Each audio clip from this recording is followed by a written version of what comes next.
C'est un privilège d'être ici ce soir et de me tenir à cet endroit. Ce matin, en venant sur la route, j'étais allé prier, m'attendre au Seigneur.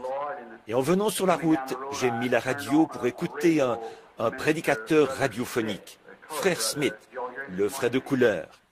L'avez-vous écouté ce matin? Quelqu'un d'entre vous? De l'Ohio, je crois. Quelqu'un m'avait parlé de ses prédications et m'avait dit, vous devriez mettre la radio pour l'écouter, comme ça. Je suis justement tombé sur lui ce matin. Et il disait clairement que le péché abonde dans le monde aujourd'hui. Et j'ai pris une autre station de radio un peu plus loin. Et là, j'en ai entendu un autre. Quand je suis arrivé ici, j'étais presque sur le point de... Je me suis demandé s'il ne serait pas trop tard pour venir à l'église ce matin, quand je suis arrivé. Donc, c'est vraiment un grand privilège pour nous d'être ici ce soir et de servir au service du Seigneur. Et je parlais de Frère Neville et du message l'autre jour à cette petite dame, notre sœur qui vient de nous quitter. Nous savons tous qui c'était, c'est sœur Weaver. Et je pensais à un homme ici qui va se faire baptiser ce soir. Elle, je l'ai baptisée dans ce baptistère quand il a fallu l'amener jusqu'ici en fauteuil roulant. Elle se mourait du cancer et il ne lui restait que cette nuit-là à vivre. Les médecins l'avaient condamnée. Elle allait mourir le lendemain matin. Je suis allé chez elle et j'ai essayé de lui parler de la guérison divine. Et elle ne faisait que répéter « Je ne suis pas digne que vous veniez sous mon toit ». Elle a dit « Je ne suis pas digne qu'un ministre soit dans ma maison ». Elle a dit « Je suis une pécheresse ». Mais elle a dit « Monsieur, je ne veux pas mourir comme ça ». Et donc c'est Grace Weber, pas loin d'ici, qui m'avait emmené là-bas. Je venais d'arriver, épuisé par les réunions. Et là, quand j'ai prié pour elle et que je lui ai lu l'Écriture, elle était sauvée. Ensuite, elle avait de la peine à soulever la main, mais elle a voulu serrer la main à tout le monde. Quelque chose lui était arrivé. Et pendant qu'il se serrait la main, j'ai eu une vision où je l'ai vu se diriger vers un poulailler et en revenir. J'ai dit, bien, maintenant tout ira bien. C'est arrivé il y a 18 ans. Et depuis, elle a toujours eu une longueur d'avance sur ce cancer. Si elle est morte, elle n'est pas du tout morte du cancer. Elle a eu une crise cardiaque. C'est ce qui l'a emportée. On l'a mise sous oxygène. Elle est morte d'une crise cardiaque. Et alors, je réfléchissais à la toute fin, pendant que les gens sortaient et qu'ils chantaient « Alors Jésus vint ». C'est exactement ce qui est arrivé. Il est venu et lui a prêté vie pendant ses 18 ans. Et je me suis dit, comme c'est approprié, cette femme n'était probablement pas consciente de ce qu'elle faisait là. Mais bon, peut-être que si. Cependant, comme c'était approprié d'avoir cette partie-là, alors Jésus vint.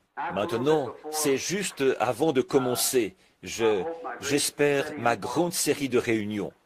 Je deviens très nerveux. Ce matin, j'étais super tendu. Alors je suis allé prier. Je suis ici à la maison. La famille, je les ai conduits en Arizona pour que les enfants puissent reprendre l'école. Et je suis ici juste pour me détendre un peu. Aller à la chasse avec Frère Wood et un groupe de frères d'ici. Aller à la chasse cette semaine. Nous allons dans le Kentucky. Et je suis arrivé précisément le jour où Madame Weaver est décédée. Et ça tombait bien que je sois ici pour pouvoir assister Frère Neville lors de ses funérailles. Et j'essaye de ne pas trop en parler, vous savez, en présence de gens qui se plaignent. Parce que je pense que l'une des choses les plus horribles, c'est de voir un homme ou une femme qui se plaint constamment. J'ai toujours pensé, oh Dieu, garde-moi d'être comme ça. Voyez, cela affaiblit continuellement la foi. Vous savez, c'est je sais qu'en vieillissant, chacun d'entre nous, des choses et encore des choses vont nous arriver. Et je sais que ces petites choses vont continuer à s'accumuler. En vieillissant, c'est inévitable. Mais je pense que l'une des choses les plus horribles, c'est que Satan couronne la vie de quelqu'un, un vieux grincheux ou une vieille grincheuse. Vous voyez, j'espère ne pas en arriver là. J'espère pouvoir supporter ces choses, mes fardeaux, et arriver à ce que Je veux que ma vie soit couronnée de la gloire de Dieu. Sa patience, sa bonté, sa paix, sa douceur, et qu'elle soit remplie du Saint-Esprit. Et l'une des, je suis très épuisé, je deviens vraiment abattu. On a l'impression que personne ne se soucie de nous, vous savez, et on est complètement, ça vous arrive aussi. Il se trouve que j'en ai vraiment une surdose, vous savez, et parfois ça devient vraiment grave, et j'ai du mal à, c'est la tension, c'est elle qui produit ça. Et alors j'en arrive au point où, bien des fois, spécialement avec toutes ces visions, vous voyez, ça m'affecte. Je regarde une personne, je me dis, c'est une vision. Non, non, non, pas du tout. Oui, n'est-ce pas ça? Vous voyez, et vous ne vous rendez pas compte du prix à payer pour ça. Et donc on se pose des questions. Ensuite, on se met à réfléchir. Eh bien, Ensuite, on se retire dans un coin et on se dit, eh bien, maintenant, qu'est-ce que j'ai accompli? Me voici, j'ai 50 ans et je n'ai encore rien fait pour le Seigneur. Et je vieillis. Et oh là là! Alors, on attrape ce qu'on avait l'habitude d'appeler le cafard. Certains d'entre vous, les frères d'à peu près mon âge, vous vous souvenez de ce qu'on avait l'habitude d'appeler avoir le cafard. Papa parlait de ça et je me demandais ce qu'il voulait dire. Mais maintenant, je le sais vraiment, ce qu'il voulait dire. Et donc, vous vous mettez à vous sentir comme ça, alors qu'il n'y a rien de vrai là-dedans. C'est seulement vous, et vous le savez. Voyez, vous le savez que ça vient de vous. Donc, là, j'essayais de me calmer un peu et de me préparer pour la grande offensive qui, je l'espère, aura lieu prochainement. Passer alors je dois aller à New York très bientôt et pour des réunions là-bas, une campagne. Ensuite, descendre à Shreveport et ensuite retourner à Phoenix. Après quoi, revenir par l'ouest, la frontière sud des États-Unis. Et puis, on est maintenant en train de faire les préparatifs pour notre déplacement outre-mer, pour commencer là-bas dès que nous le pourrons, après le 1er de l'an, peut-être en mars ou en avril, quelque chose comme ça. À partir de Stockholm ou d'Oslo, faire le tour du monde si nous y arrivons lors de cette prochaine tournée. Et maintenant, je suis à la maison pour, en quelque sorte, me reposer un peu, me retrouver et récupérer. Et si le Seigneur le veut, je reviendrai du Kentucky pour être ici dimanche prochain. Et si ça va, que c'est agréable au Seigneur, et que Fresneville n'y voit pas d'inconvénient, eh bien, j'essaierai de prendre le service dimanche prochain, si le Seigneur le veut. Et s'il est aussi bien disposé que Fresneville, je serai ici. Oui, monsieur. S'il est aussi bien disposé pour ça que Fresneville. J'espère qu'il l'est. C'est que, voyez, je sais que bientôt, si le Seigneur le veut, je vais être loin de vous pendant un certain temps. Et juste des petits messages. Quand un petit quelque chose me vient à cœur, alors j'ai envie de vous l'exprimer, vous voyez. Et nous pouvons fraterniser autour de ça. Maintenant, j'en ai un assez grand nombre, 5 ou 6, qui me sont venus ces quelques derniers jours. Je suis allé chasser l'écureuil ici, dans les environs, pendant 2 ou 3 jours. Je vais dans les bois, je prends un crayon et du papier. Vous voyez? Alors, quand il commence à faire bien jour, je m'adosse à un arbre quelque part. Si je ne m'endors pas, je me mets à prier. Et là, le Seigneur me donne quelque chose. Je commence à prendre des petites notes là-dessus. Vous voyez? Vous savez ce que je veux dire. Quand on se recueille, alors Puis je rentre, je recopie tout ça sur un calepin. Et alors, quand on fait appel à moi, je vais vite chercher mon calepin. Je le parcours pour voir avec quoi je pourrais commencer. Vous voyez? C'est ce qui vient d'arriver. Donc, maintenant, j'aimerais, si le Seigneur le veut, parler seulement. J'essaie de d'écourter ces grands et longs messages, vous voyez, qui prennent des heures. Et le Seigneur m'a aidé à être assez court à Chicago, le dernier soir là-bas, environ 30 minutes. Et quelqu'un est venu me dire, je ne pensais pas que tu pourrais y arriver, mais tu l'as fait. Donc, 30 minutes au lieu d'environ 2h30 ou 3 heures, vous savez. Alors peut-être que ce soir, je pourrais me dépêcher et m'entraîner un peu à ça.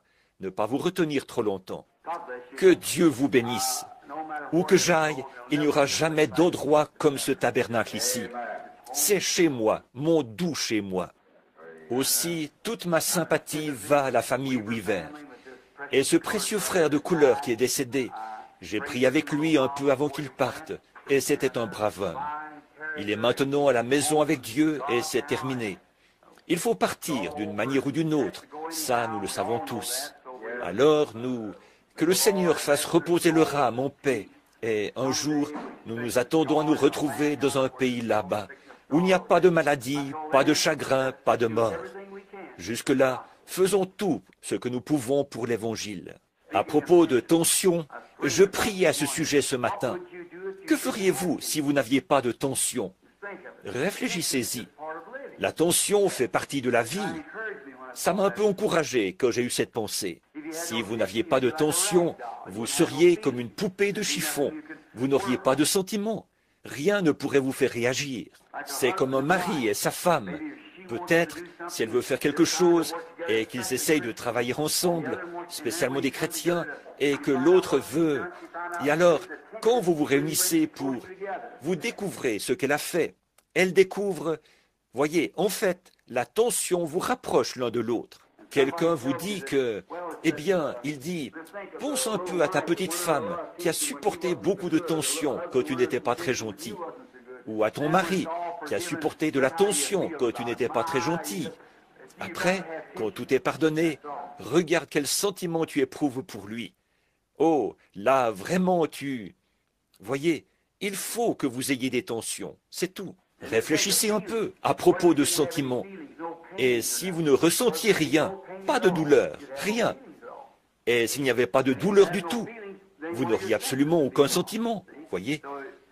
Et si vous ne ressentiez rien, alors il vous manquerait un de vos sens, voyez. Alors, voyez, tout est pour le mieux, finalement.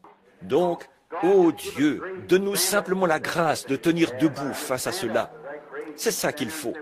Si nous nous tenons simplement debout, soutenus par cette grâce, que nous nous tenons là et disons, nous savons que quand cette vie-ci sera terminée, celle qui est magnifique est de l'autre côté, là où nous comptons aller.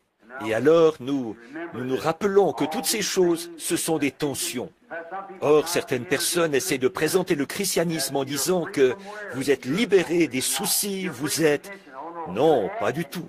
Vous êtes libérés de la tension. Oh non. Vous ajoutez de la tension en devenant chrétien. Parce qu'avant, vous étiez un peu je m'en foutiste, insouciant, n'importe comment. Là-bas, ce que vous faisiez vous était égal.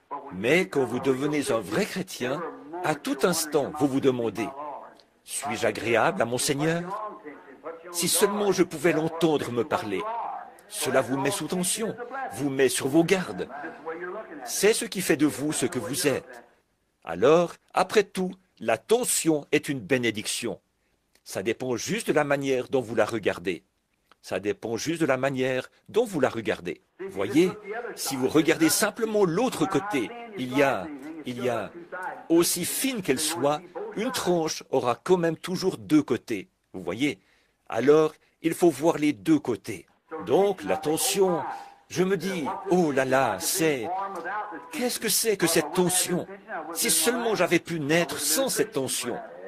Eh bien, si je n'avais pas eu cette tension, je n'aurais pas été ce que je suis. Je n'aurais pas été un chrétien peut-être. C'est cette tension qui m'a poussé vers Jésus-Christ. Voyez? Alors, elle a été une source de bénédiction pour moi. Et donc, comme Paul l'a dit, quand il avait eu une tension ou quelque chose d'autre, bien qu'il ait consulté le Seigneur 3 fois pour qu'il lui enlève ça. Et le Seigneur a dit, Paul, ma grâce te suffit. Il a dit, alors je me glorifierai de mes infirmités. Quand je suis faible, c'est là que je suis fort. Voyez, tant que c'est selon la volonté de Dieu, c'est bien. Or, je l'ai consulté une fois, quand ça me dérangeait tellement que ça me faisait peur. Et il m'a dit, il y a environ 8 ou 10 ans, il a dit, ça ne te fera plus jamais peur. Et ça ne m'a plus jamais fait peur. Non, monsieur, je ne me fais pas de soucis pour ça. Je la ressens, mais je sais qu'elle est là, mais je continue simplement à avancer, parce que ça ne me fait plus peur. Je suis très reconnaissant pour ça. Bon, il aurait pu dire, ça n'existera plus, tout aussi bien que tu n'auras plus peur. Donc, c'est sa volonté que cela arrive. Alors, je l'accepte de bon gré et je dis, merci Seigneur, je vais marcher comme ça. Maintenant, inclinons la tête un instant pour prier. Y a-t-il une requête spéciale de prière? Je vois qu'il y a des mouchoirs posés ici. Levez la main. Seigneur, bénis chacun de tes enfants. Notre Père Céleste, nous nous approchons maintenant de ton grand trône majestueux de la grâce, parce qu'il nous a été demandé de venir. Nous venons sur l'invitation de Jésus-Christ. Nous venons avec tous nos soucis et nous les déchargeons sur lui, parce qu'il prend soin de nous. Quel grand réconfort de savoir qu'il prend soin de nous. Le grand Dieu du ciel, le Créateur, prend soin de nous, sa création. Cela nous réjouit tellement, Seigneur. Quel réconfort en ces temps où nous vivons, alors que rien ne semble pouvoir nous réconforter si ce n'est ta parole. C'est ça notre consolation, ta promesse. Et dans ta promesse, tu nous as dit de faire connaître nos requêtes. Et si vous demandez quelque chose en mon nom, je le ferai. Et toutes ces grandes promesses, demandez et vous recevrez. Dites à cette montagne, ôte-toi de là. Ne doutez pas, et elle sera ôtée. Toutes ces promesses, et nous pouvons puiser en elles ce que nous demandons. Des mains se sont levées. Ces gens ont besoin de quelque chose, Seigneur. Tu connais leurs besoins. Pourvois-y, Père. Je dépose ma prière devant toi avec les leurs, ma main levée avec les leurs. Il y a ici, sur cette chair, des mouchoirs qui ont été posés ici. Oh, ces gens, comme ils ont la foi, une foi vaillante, Seigneur. On dirait que c'est quelque chose en quoi tu m'as béni, de pouvoir prier pour les malades. Où que ce soit, n'importe où que j'aille, il y a quelque chose en rapport avec la prière pour les malades. Oh Dieu, accorde ton secours maintenant.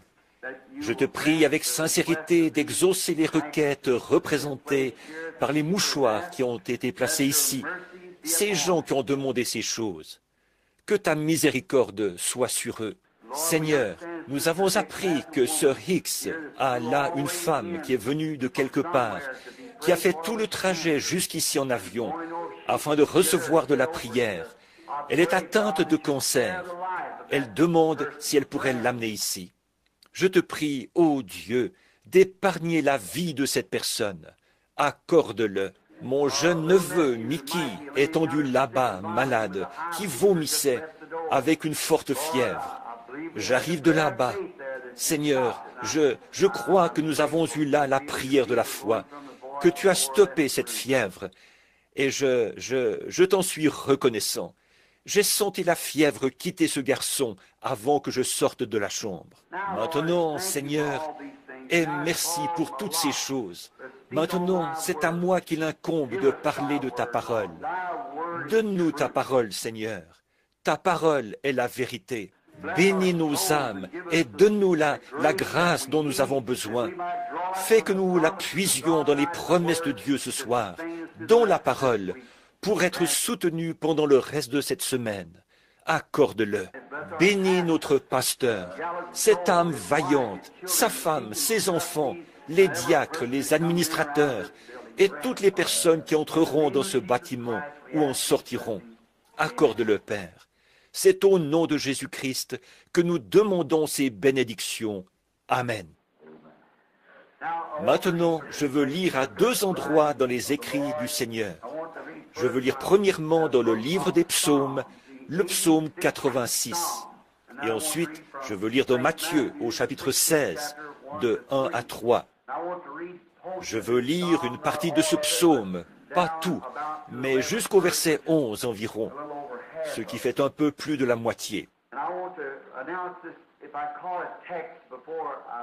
Et je veux annoncer ceci, si j'intitule mon sujet avant de prêcher dessus. Le temps de l'union est son signe. Le signe du temps de l'union. Ça semble un peu compliqué. L'union, voyez, le temps de l'union, on en est là maintenant. est le signe de ce temps de l'union. Dans le psaume, une prière de David, le psaume 86. Éternel, incline ton oreille, réponds-moi, car je suis affligé et pauvre. Garde mon âme, car je suis un de tes saints. Toi, mon Dieu, sauve ton serviteur qui se confie en toi. Use de grâce envers moi, Seigneur, car je crie à toi tout le jour. Réjouis l'âme de ton serviteur, car à toi, Seigneur, j'élève mon âme. Car toi, Seigneur, tu es bon, prompt à pardonner, et grand en bonté envers tous ceux qui crient vers toi. Éternel, prête l'oreille à ma prière. Sois attentif à la voix de mes supplications. Au jour de ma détresse, je crierai vers toi, car tu me répondras. Oh, c'est beau, n'est-ce pas? Tu me répondras.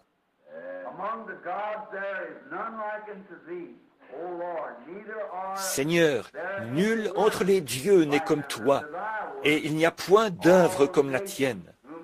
Toutes les nations que tu as faites viendront et se prosterneront devant toi, Seigneur. Tu glorifieras ton nom. Car tu es grand et tu fais des choses merveilleuses. Tu es Dieu, toi seul. Écoutez maintenant. Éternel, enseigne-moi ton chemin. Je marcherai dans ta vérité. Unis mon cœur à la crainte de ton nom. L'unité, voyez, unis mon cœur à la crainte de ton nom.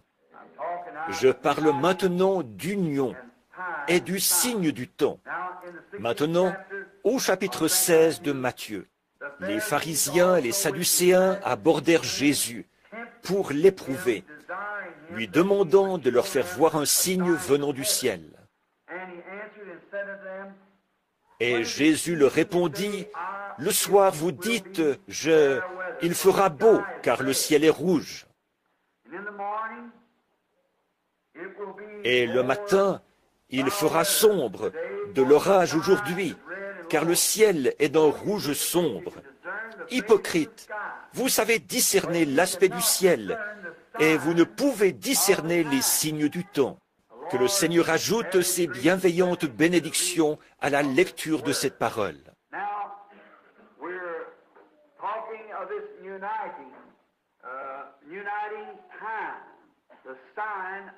Maintenant, nous parlons de cette union, de ce temps de l'union, le signe du temps de l'union. Voyez, Jésus était ici, dans cette dernière lecture de l'Écriture. Il reprochait au clergé de n'avoir pas su discerner le temps ou le signe du temps. Or, cela a toujours été quelque chose d'important pour les gens, voyez, de savoir discerner le signe du temps où l'on vit. En effet, Dieu l'écrit clairement, de sorte que cela n'échappe à personne. Bon, habituellement, je retourne en arrière, relever des exemples d'autres ministres, d'autres serviteurs du Seigneur du temps de la Bible. Par exemple, le signe au temps de Noé, le signe du temps de Daniel, et ainsi de suite, les différents signes. Mais ce soir, je veux laisser ça de côté pour gagner du temps, pour pouvoir... Mais cela a toujours été la manière de faire de Dieu, de leur donner un signe naturel du temps, afin que tous sachent en quel temps ils étaient. Et ces pharisiens auraient dû reconnaître leur temps. Ils auraient dû savoir en quel temps ils étaient. Ailleurs, il a dit, « Si vous m'aviez connu, vous auriez connu mon jour. » Voyez, c'est vraiment quelque chose de très important pour nous, d'avoir l'intelligence de ces choses. Voyez, sans intelligence. Voilà ce qu'il disait toujours au sujet des prophètes. Il disait, et il avait l'intelligence par des visions du Seigneur. Et la parole du Seigneur fut adressée aux prophètes d'autrefois. Voyez, ils avaient l'intelligence des choses par la parole du Seigneur, au moyen des prophètes. Et alors les prophètes donnaient un signe. Par exemple, un homme est resté couché un certain temps sur le côté. Ensuite, il s'est retourné et est resté couché sur l'autre côté. Un homme a dû ôter ses vêtements. Et, oh, ils ont fait beaucoup de choses pour montrer le signe sous lequel ils vivaient. Et maintenant, nous savons que le Dieu qui a fait les cieux et la terre et qui a élaboré son œuvre de manière à décrire ses temps par des signes, ce même Dieu vit aujourd'hui. Donc, certainement que nous, que quelque chose, en voyant le temps dans lequel nous vivons, il doit certainement y avoir quelque chose qui échappe à quelqu'un, quelque part. Voyez, parce que Dieu ne laisserait jamais ces choses arriver sans nous avoir donné un signe clair pour que nous puissions comprendre. Or, voici ce qu'il y a aujourd'hui, c'est que le clergé, nous ne percevons pas la chose correctement. C'est comme c'était à cette époque-là. Ils ne croyaient pas que le temps était venu. Ils croyaient qu'ils menaient une vie assez paisible à cette époque-là. Donc, ils n'attendaient pas de Messie. Et Jésus a dit que sa venue, ce serait comme un voleur dans la nuit, au moment où les gens ne seraient pas conscients de sa venue. Mais quelques-unes des vierges qui sont allées à sa rencontre, la moitié d'entre elles avaient de l'huile dans leurs lampes et étaient prêtes. Elles guettaient ce signe. Et c'est à elles que je m'adresse ce soir, voyez, à celles qui attendent le signe maintenant, le signe de sa venue. Ces signes donnés par le Seigneur sont donnés uniquement aux croyants. Les incroyants ne les voient jamais. Ils leur passent complètement au-dessus de la tête et ils ne les voient pas. Et maintenant, aussi sûrement qu'un ange de Dieu pourrait se tenir sur cette estrade ce soir, tout aussi réellement que je vous regarde, et je pourrais le regarder, ou vous pourriez le regarder, et moi je ne le verrais pas, ou encore je pourrais le regarder et vous ne le verriez pas. Ça, vous savez que c'est conforme à l'Écriture. C'est l'exacte vérité. Ils ont vu. Vous savez que Paul est tombé par terre, mais aucun d'eux n'a vu cette lumière. Cette lumière était bien là, quand Jean s'est tenu là devant les multitudes, et qu'il y avait des milliers de personnes là-bas, sur la rive, des membres du clergé et des sages, de grands hommes. Et Jean lui-même a dit, il a rendu témoignage qu'il avait vu l'Esprit de Dieu descendre comme une colombe et venir sur lui, et qu'une voix avait dit, « Celui-ci est mon Fils bien-aimé, en qui je me plais à demeurer. » Et personne d'autre que Jean ne l'a vu. Voyez, c'était seulement pour lui. Avez-vous remarqué comme il était frappant, le signe pour les mages? Ils ont regardé, c'était des Hébreux. Ce n'étaient pas vraiment des astronomes indiens, c'était des Hébreux. C'est qu'ils étaient allés là-bas, dans ce pays, étudier l'astronomie, pour terminer leurs études. Et quand ils ont regardé en direction de Jérusalem, sachant qu'ils voyaient ces 3 étoiles qui correspondaient au chemin de naissance de chacun d'eux, de Cham, de Sem et de Japheth, de la race dont ils descendaient chacun. Et ils ont vu ces étoiles de leur chemin de naissance. Pour eux, c'était un signe. Lorsque ces étoiles étaient alignées, le Messie était sur terre. Oh là là, ce n'est pas étonnant qu'il soit venu. Où est-il? Où est le roi des Juifs qui vient de naître? Nous avons vu son étoile en Orient et nous sommes venus pour l'adorer. Où est-il? Ils savaient que cet enfant Messie était couché quelque part, parce que Dieu leur avait donné un signe du temps qui indiquait que Dieu et l'homme étaient en train de s'unir ensemble. Quelle unité quand Dieu s'est uni lui-même à un corps humain. La principale, la plus grande de toutes les unions qui ait jamais été faite, c'est lorsque Dieu s'est uni à l'homme, qu'il a laissé sa glorieuse lignée en tant que Dieu, a étendu sa tente et intégré l'humanité, et est devenu l'un d'eux pour les racheter. L'unité, ce qui a fait quoi? Ce qui a amené pour toujours la paix entre Dieu et l'homme. Combien nous en sommes reconnaissants.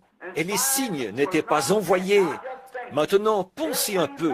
Tous les hommes et tous les astronomes, les gens de cette époque-là, leur horloge, c'était les étoiles. Une sentinelle montait au sommet de la tour. Il montait là-haut et observait. Et il voyait quand certaines étoiles étaient dans une certaine constellation, alors qu'elles passaient. Il savait quelle heure il était. Vous vous rappelez, dans l'Écriture, « Sentinelle, quelle heure est-il » Et la sentinelle revenait lui dire l'heure qu'il était. Voyez, il mesurait le temps par les étoiles. Maintenant, n'est-il pas étrange que ces étoiles aient été parfaitement alignées pour 3 hommes et que personne d'autre n'ait vu ça? Voyez, parfaitement alignées. Or, on peut être à ce point aligné sur l'Écriture. Voyez, quand ces étoiles se sont unifiées, qu'elles se sont unies ensemble pour former cette constellation, au même moment, 3 hommes ont aussi été unis. Et on peut être tellement uni à Dieu, dans sa parole, que ces choses deviennent des réalités. Alors on peut les voir et savoir qu'elles sont vraies. Voyez, le signe du temps. On pourrait, en regardant, passer carrément par-dessus, dire « Oh, que d'absurdités !» Mais pour vous, ce ne sont pas des absurdités. Pour vous, le fait est que vous êtes unis à la parole. Et la voici. Alors c'est tout à fait la lumière, frère Pat, quand on voit ce signe s'unir avec le croyant. Et c'est à lui que j'adresse ceci, au croyant, car l'incroyant ne le voit jamais. Et quelle réprimande ce serait s'il était sur terre aujourd'hui, pour beaucoup de membres de notre clergé aujourd'hui, qui ne peuvent pas percevoir ce signe, les signes que nous percevons tous les jours ici au tabernacle, et ces choses que nous voyons. D'autres personnes les perçoivent et voient l'écriture sur la muraille. Et pourtant, beaucoup n'en tiennent aucun compte et ne les voient même pas du tout. Pour eux, c'est carrément sans intérêt. Ils ne les remarquent pas. Maintenant, remarquez là qu'il leur a indiqué des signes nationaux. Bon, quand ils l'ont questionné à ce sujet, ils voulaient des signes. Et il leur a donné des signes qui se sont réalisés. Il voulait savoir quand serait la fin du monde, quel serait le signe à la fin. Et il leur a indiqué de nombreux endroits dans les Écritures où il était question de signes nationaux, de signes célestes dans les cieux et de signes terrestres. Il leur a donné des signes, un signe, des signes, continuellement un signe. Et quand il leur a parlé, là, à un certain endroit, d'un signe national, il a dit, quand vous verrez les nations, voyez, commencer à se rassembler autour de Jérusalem, voyez, alors nous saurions que le temps de leur détresse est proche, quand vous verrez Jérusalem encerclée par l'armée.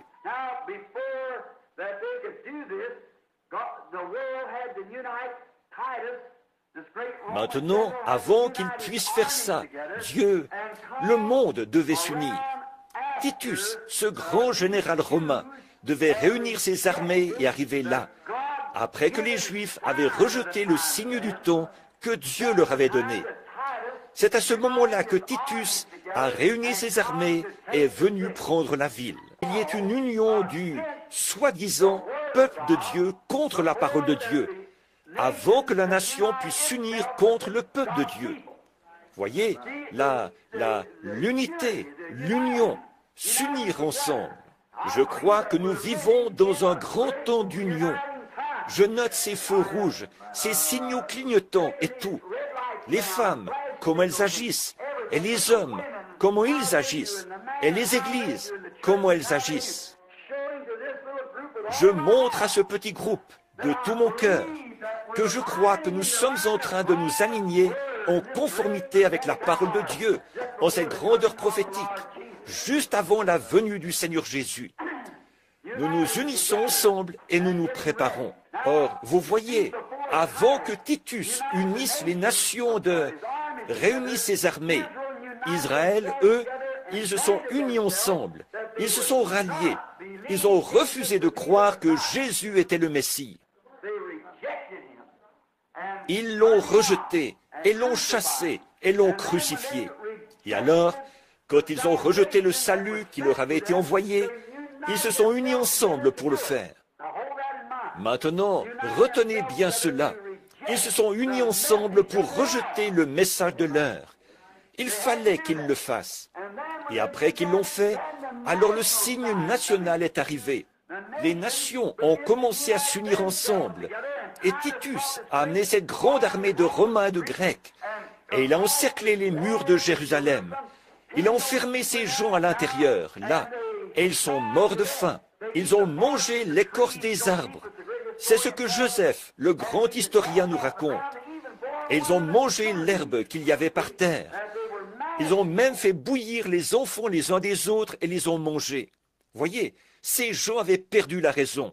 Et alors, quand finalement Titus, qui était installé sur les collines, là, autour de Jérusalem, et les gens qui étaient là-dedans, ils pensaient qu'ils faisaient la volonté de Dieu. Quand ils ont vu ces armées avancer sur eux, ils avaient refusé d'écouter ce grand maître, le Seigneur Jésus, leur parler de ces choses. Pas un seul des chrétiens ne s'est fait prendre là-dedans, car ils avaient vu le signe et s'étaient déplacés. Voyez, ils ont dit que ceux qui seront sur le toit ne descendent pas, ou que celui qui sera dans les champs ne retourne pas en arrière pour prendre son manteau. Mais fuyez en Judée et priez pour que votre fuite n'arrive pas en hiver, ni un jour de sabbat.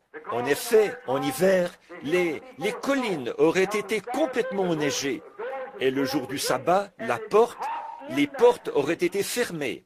La porte. Alors, il se serait fait prendre dans cette situation-là.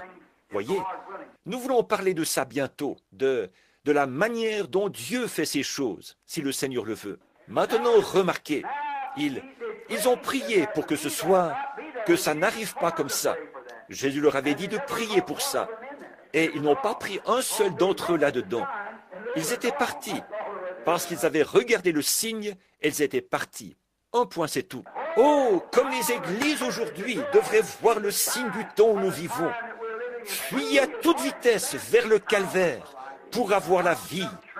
Pas vers une église, mais vers Jésus-Christ. Unissez-vous à lui, pas à une organisation ou un credo d'église.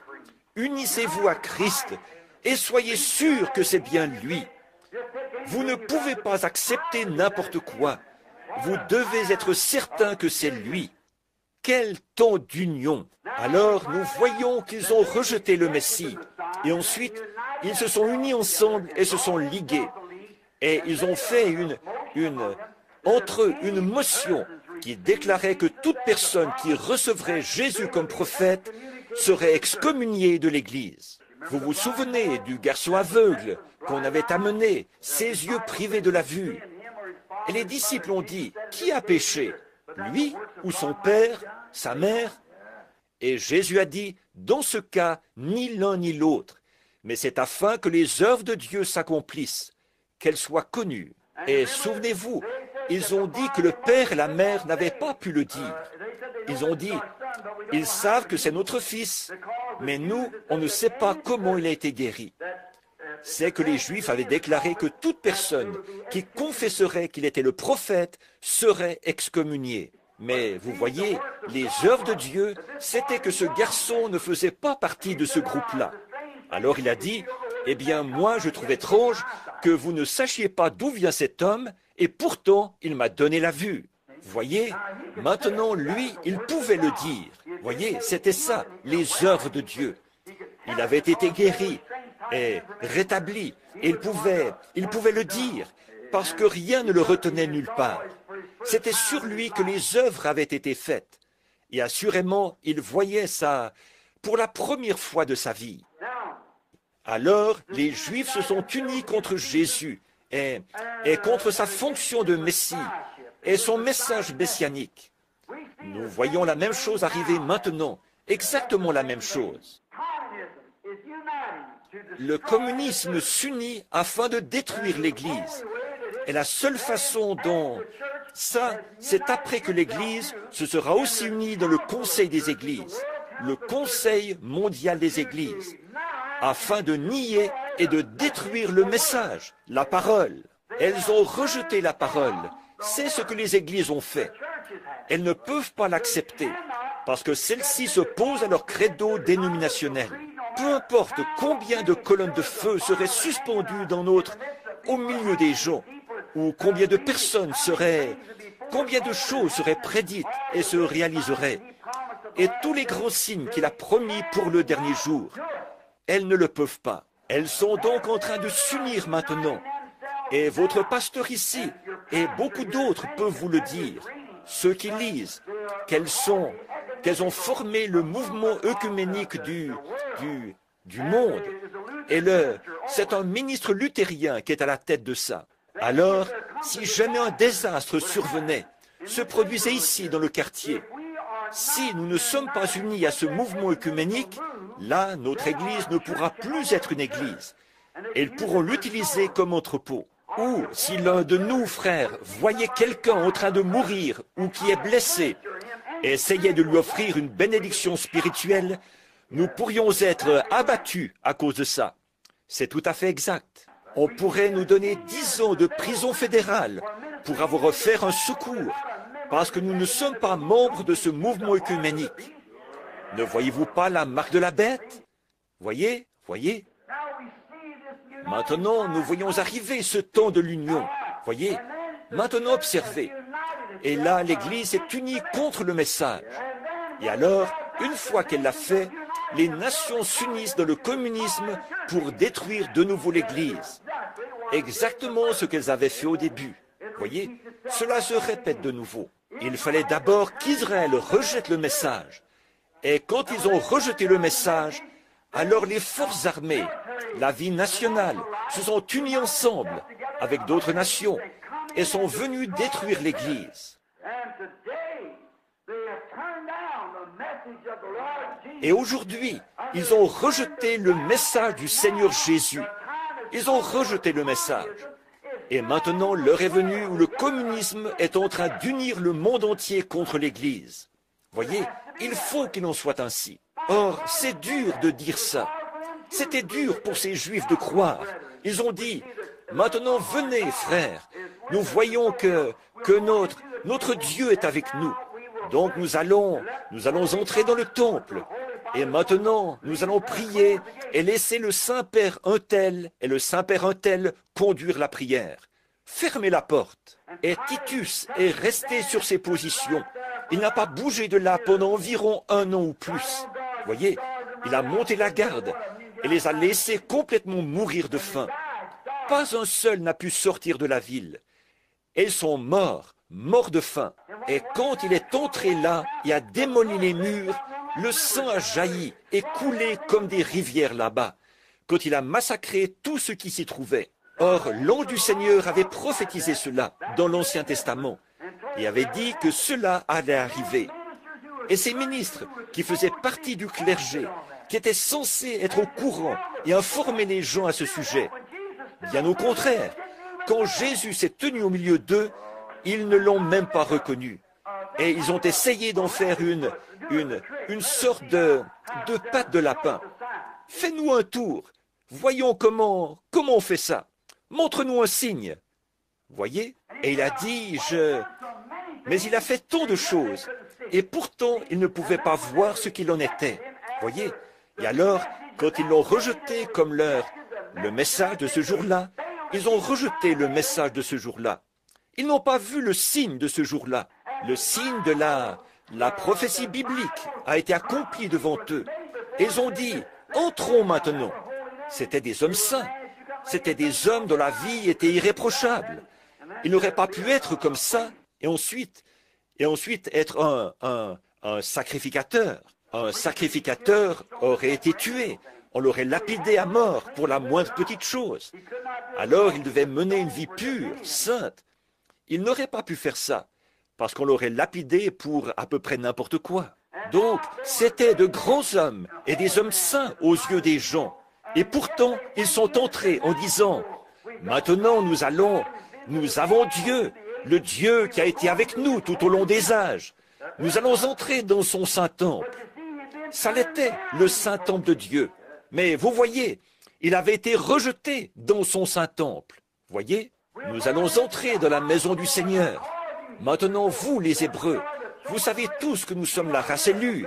Nous, ici, c'est ce que nous sommes. Et Dieu est notre Dieu, le Dieu d'Abraham, d'Isaac et de Jacob. Il est avec nous. Il va nous délivrer de ces Philistins incirconcis là-bas, comme on pourrait les appeler, ces Romains et ces Grecs.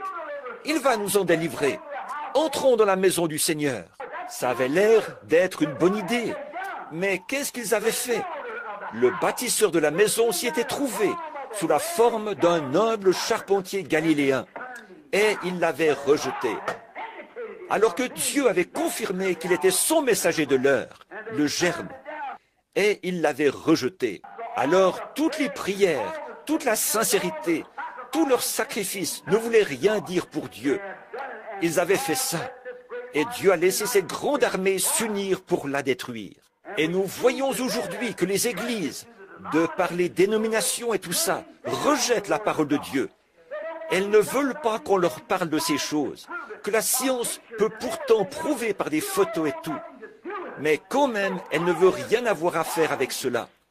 Donc le communisme est en train de se mettre en place pour les détruire, exactement comme Titus l'avait fait. Et la Bible a dit qu'il le ferait. Exactement. Maintenant, vous voyez où nous vivons? Au temps de l'union, quand nous voyons ces choses qui s'unissent. Oh, comment se fait-il que nous ne voyons pas ces choses? Vous pouvez regarder ici dans l'Écriture et voir où il l'a promis, que c'est ce qu'il ferait. Maintenant, nous le voyons s'accomplir. Nous voyons dans l'Église ce qu'il a promis de faire. Nous le voyons s'accomplir. Nous voyons les nations s'unir ensemble. Nous voyons les isthmes s'unir ensemble. Nous voyons les églises s'unir ensemble. C'est le temps de l'union. C'est l'heure de l'union. C'est ça, l'esprit de l'âge. Il faut que nous nous unissions. Tout ce qu'on discute doit être organisé. Sinon, même le gouvernement ne l'accepterait pas. Vous savez, en tant que citoyen, je ne peux pas, en tant que citoyen des États-Unis, pourtant si vous me donniez un chèque de $5, je n'oserais pas y apposer mon nom. Voyez, je ne le pourrais pas. Voyez, c'est un temps d'union. Tout doit passer par une sorte d'union. Et c'est précisément cette union qui amène la marque de la bête. Voyez, c'est un temps d'union. Et tout va dans cette direction. Vous pouvez le voir de vos propres yeux. Il suffit de regarder. C'est un temps d'union où tout ensemble se réunit. Les Juifs se sont unis contre Jésus en tant que leur Messie. Et donc, nous voyons ce qui est arrivé. Nous voyons la même chose maintenant. Le communisme s'unit pour détruire l'Église. Après que l'Église s'est unie dans le Conseil mondial des Églises et qu'elle essaie de détruire le message, la parole de Dieu. Elles essayent de s'en débarrasser. La seule chose qu'elles peuvent faire, c'est former entre elles un conseil, parce qu'elles sont séparées. Un petit groupe ici, les méthodistes, et les baptistes, et les luthériens, et les presbytériens, l'Église du Christ, et ainsi de suite comme ça. Elles ne peuvent rien faire, parce que celle-ci sera contre celle-ci sera contre l'autre. Leur doctrine diffère autant que l'Est diffère de l'Ouest. Voyez, elles ne peuvent pas. Mais une fois réunies sous un seul grand chef, elles ont ce qu'il faut. Là, elles ont ce qu'il faut. C'est ce qui fait que les catholiques sont dans une telle unité. Les catholiques romains. Évidemment, eux, ils sont en unité. La majorité, ce sont les catholiques romains. Les Grecs et les autres catholiques ne sont pas aussi nombreux que les catholiques romains. Alors, ils s'unissent ensemble et c'est ce qui les rend solidaires. Peu importe ce qui arrive, c'est le pape qui est le chef de tout, voyez. Et peu importe ce que dit n'importe qui d'autre, il est infaillible. Il est vicaire de Dieu, c'est tout. Il est l'adjoint de Dieu. Il a la juridiction de l'enfer, du ciel et du purgatoire. Voyez. Alors, dans ce cas-là, on ne peut rien faire du tout. Tout ce qu'il dit fait loi. Maintenant, les protestants sont en train de se donner un chef. Exactement comme ça, même chose. Et la Bible ne dit-elle pas qu'une image a été faite à la bête? Qu'est-ce qu'une image? C'est quelque chose qui est semblable, qui a été fait semblable. Voilà, c'est ça, la même chose. Qu'est-ce que c'est? Du fait qu'ils s'unissent ensemble, et c'est ça l'esprit de l'âge, c'est de s'unir. S'unir ensemble donc pour essayer de détruire le message. Comment le détruisent-ils? Comment pourraient-ils détruire la parole de Dieu? Ils peuvent la rendre inopérante, inefficace, en adoptant des traditions, comme ils l'avaient fait là-bas, au commencement, annulant ainsi l'effet de la parole de Dieu. Voyez, ils disent, « Oh, ça, c'est... » En fait, au fond, on voit cette femme incrédule, là, qui cherche à... Elle... Son nom m'échappe en ce moment. Si je pouvais citer son nom, elle... Je cherche à en retenir tellement. Je pensais à cette Miss Nation l'autre jour. Je souhaiterais qu'on ait une autre femme comme celle-là, qui prenne position. C'est elle qui est allée dans les bars et a jeté dehors le whisky et a arraché les affiches et tout ça. Pourquoi est-ce qu'une femme ne prend pas position comme ça aujourd'hui? Ne va pas arracher quelques-unes de ces photos de femmes nues de sa propre race et ce genre de choses. De celle-là, on n'en a plus. Bon, mais cette femme, une incrédule, qui dit que la Bible, il est anticonstitutionnel de la lire dans les écoles publiques, et ce genre de choses.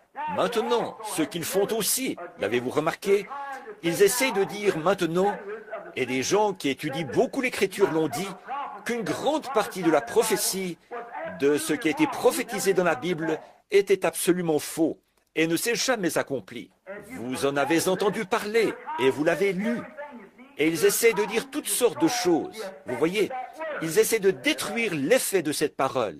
S'ils peuvent seulement la détruire et y substituer un credo ou quelque chose qui est de l'homme, qui semble à leurs yeux meilleur que la parole, alors ils la détruisent par leur tradition. Et c'est par ce moyen qu'ils essaient de détruire la parole de Dieu, par une politique dénominationnelle. Maintenant, chaque Église a sa propre politique. L'Église du Christ a la sienne, l'Église chrétienne a la sienne, et les baptistes, les méthodistes, les presbytériens, ils ont tous leurs différentes politiques. Maintenant, ils s'en écartent, parce qu'ils sont séparés. Voyez, la chose n'aurait pas pu se faire avant. C'est maintenant qu'ils doivent le faire. Voyez, c'est le temps de l'union. Et maintenant, ils rassemblent tout ça. Ils mettent tout ça en commun. Et on voit avec quoi ils se retrouvent. Oh, c'est comme faire cuire une miche de pain faite de viande de cheval et d'ordures sorties de la poubelle, plus tout ce qu'ils ont mis avec. On fait des boulettes et ajouter à ça des pommes de terre pourries et d'autres choses. Et voir avec quoi on se retrouve. Moi, je ne veux rien de ça. C'est sûr que non. Non, monsieur. C'est comme ça qu'ils font. Voyez, ils prennent des gens qui croient que Jésus était un mythe. Une église qui croit que Jésus était un mythe. L'autre, certains qui croient qu'il était un prophète. L'une dit, le temps des miracles est passé. L'autre dit, il est possible que ça existe. Et tout ça réuni. Et la Bible dit, comment deux hommes peuvent-ils marcher ensemble s'ils ne sont pas d'accord? Voyez? Or, c'est ça le genre d'unité qu'ils ont. Et en mettant un éminent Saint-Père au-dessus, on a là une image de la bête. Exactement ce que la Bible dit. Maintenant, ils ont un ministre luthérien à la tête. Eh bien, nous voyons que c'est le temps de l'union. C'est la même chose maintenant. Ils s'unissent ensemble. Le communisme et tout le reste. Dans le monde et dans l'Église et tout, ils s'unissent ensemble. Observez la nature.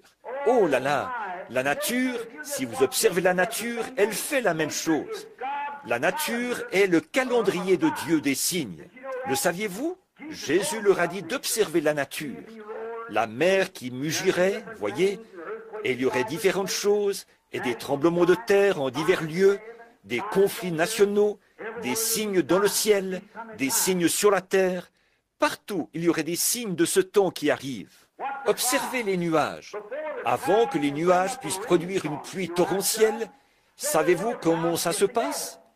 Plusieurs petits nuages se regroupent pour former un gros nuage. Eh bien, celui-ci est poussé par un peu de vent, celui-là est poussé par un peu de vent, et ils sont poussés tous ensemble. Et là, on a un ouragan. Voyez, ils s'unissent avant de pouvoir produire un orage. Il le faut.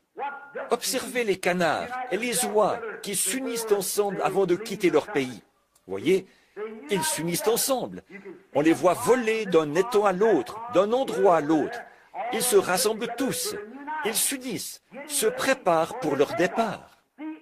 Voyez, c'est la nature. Et Dieu a créé la nature. Et la nature agit d'après le plan de Dieu. C'est une loi. une loi de Dieu non écrite. La nature agit en conformité avec sa loi. C'est comme quand on parle à un service funèbre de la sève qui descend dans la tombe, au bout de la racine de l'arbre, pour rester là jusqu'à la résurrection au printemps. C'est une loi de Dieu. Il n'y a pas d'intelligence qui puisse faire descendre cette sève-là. On ne pourrait pas la drainer, on ne pourrait pas l'extraire. Il n'y a pas de meilleure façon de faire que celle de Dieu. C'est Dieu qui a le moyen parfait. Alors, quand les feuilles tombent, alors il envoie la sève en bas, dans la tombe, et la cache. Comme Job l'a dit, « Cache-moi dans la tombe jusqu'à ce que ta colère soit passée. » Voyez, elle descend là, parce que c'est une loi de la nature, avant le gel. Regardez les feuilles qui commencent maintenant à tomber. Pourquoi? C'est une loi de la nature. Les canards vont se rassembler, tous, et ils vont se regrouper autour d'un chef. Là, d'une manière ou d'une autre, ils savent, je ne sais pas comment, mais ils le savent, que ce certain petit canard mâle est un chef. Et ce petit, tous, ils se rassemblent et se regroupent directement autour de lui. Puis il s'élève dans les airs. Et pourtant, il n'a jamais quitté cet étang, mais tout droit vers la Louisiane ou le Texas il ira, vers les champs de riz. Voyez, avant de s'envoler, de quitter le lieu où ils sont nés cette année-là, ils s'unissent ensemble. Amen, c'est ça. Ils se regroupent autour de leur chef. Le problème chez l'homme, c'est qu'il ne reconnaît pas son chef. Oui, monsieur, ils vont se regrouper autour d'une dénomination, ils vont se regrouper autour d'un évêque ou d'un homme, mais ils ne veulent pas se regrouper autour du chef, le Saint-Esprit dont la parole. Voyez, ils disent, « Oh, eh bien, j'ai peur de devenir un peu fanatique, j'ai peur de partir du mauvais pied. » Oh, c'est ça. Qu'arriverait-il si le petit canard disait « Je n'aime vraiment pas sa manière de soigner son plumage. Je ne crois pas que je vais le suivre. » Vous mourrez de froid. Vous serez coincé là-bas si vous ne partez pas avec le vol au moment du départ. Ils s'unissent ensemble, et c'est ce que fait la nature. Les oies s'unissent ensemble, se regroupent autour de leur chef. Elles font la même chose. Avez-vous déjà remarqué les abeilles quand elles essaiment? Les abeilles s'unissent ensemble avant d'essaimer, se rassemblent autour de leur reine. C'est vrai. Et là où elle va, elles y vont aussi. Voilà, oui. Que font-elles? Elles s'unissent avant l'essaimage. C'est exact, toute la nature. Les poissons s'unissent ensemble avant la migration du printemps. Là-bas, dans l'océan, on peut les trouver. Ces gros, ce qu'on appelle des bossus, les saumons. Quand ils viennent là, avant cette migration, on les voit par dizaines de milliers, là-bas dans la mer, qui s'amènent tout autour, dans l'eau salée, alors qu'en fait, ce sont des poissons d'eau douce. Et les voici qui remontent directement dans cette eau douce. Ils remontent pour la saison du frais. Ils remontent là-bas et frais, environ tous les 4 ans, et ils meurent dès qu'ils ont frayé. Ils savent qu'ils vont là-bas pour mourir. Il n'y a aucun moyen de les arrêter. Ils sautent les échelles à poissons et tout le reste, pendant leur remontée là-bas, sachant qu'ils vont à leur mort. Mais c'est la loi de la nature qui les pousse. Ils savent qu'ils remontent là-bas pour frayer dans la fosse, et ils meurent. Et les petits arrivent, et là quelque chose les unit ensemble. Les voilà qui partent vers l'océan. C'est une union, c'est une loi. On ne peut pas faire mieux que la loi de Dieu. Les nations se disloquent, car nous voyons que c'est le temps maintenant où elles sont censées le faire. Nous sommes dans un processus de troubles nationaux. Nous voyons que les nations rompent leurs relations. Année après année, nous voyons telle nation s'enfoncer dans le communisme, telle autre s'enfoncer dans le communisme. Et ici même, dans notre propre nation, c'est ravagé par le communisme. Elle va prendre le contrôle. Voyez, il le fera. Il n'y a pas moyen de l'arrêter. Pourquoi? Pour la même raison qu'on n'aurait pas pu arrêter Titus. Les gens ont rejeté Dieu et sa parole. Oui, monsieur. Alors ils vont le faire.